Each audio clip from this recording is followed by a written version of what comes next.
welcome to another daily devotion. I just want to show you my shop. This is gonna be my shop. Yay! So, lalagyan ko pa siya ng mga magagandang things. Ang ganda nung aking cabinet.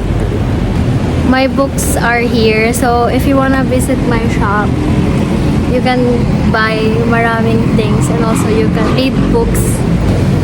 I just bought this. It's Conan Doyle, Sherlock Holmes.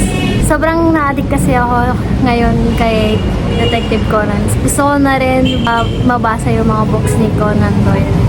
Yung mga books, like Christian books. Let It Go by T.D. Jakes. Yay! I'm so blessed!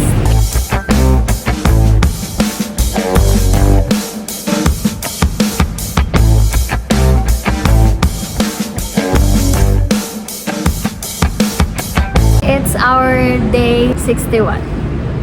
Let's pray first. Thank you so much, Lord, sa araw na to. Bless this word. Kayo magsalita at pagpalain nawa ang mga makikinig ngayon sa word na to. In Jesus' name we pray. Amen.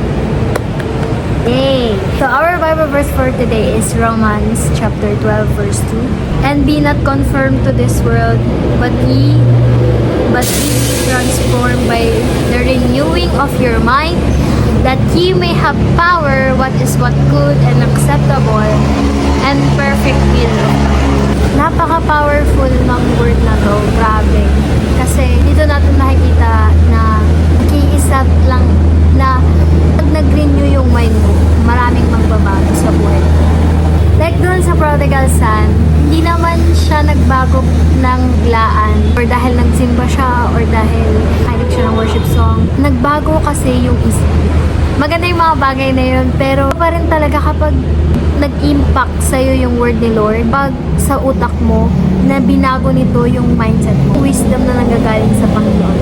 Wag na wag tayong makiayon sa mundo nito, kasi saya man tingnan, nakakaakit man silang tingnan, pero hindi tayo part ng kanilang lifestyle.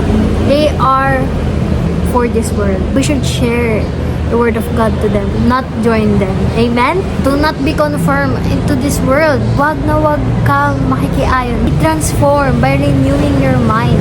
Diba? Pag-renew talaga ng mind natin ay napakahalaga. Ito'y kailangan natin gawin. Para daw maging good and acceptable tayo sa perfect will ng Panginoon. Change your mind, mga kapatid. If ever there's something wrong with your mind or you wanna change it, ask God to change your heart, your mind, so that maging pure ka palalo sa Panginoon. Naggaling ako sa aming Bible study sa campo. Sabi nga ng aking churchmate doon, sinabi niya na mag-renew ka ng mind at hindi mag-renew ng gagawin. Kasi kapag nag-renew ka daw ng mind, siguradong pati action mo magbabago. So I wanna renew my mind. So if you wanna renew your mind today, hindi makaayon sa mundo at magsumunod tayo sa will ng Panginoon, join me in this prayer. Lord, I pray na baguhin niyo po ang bawat isa nandito.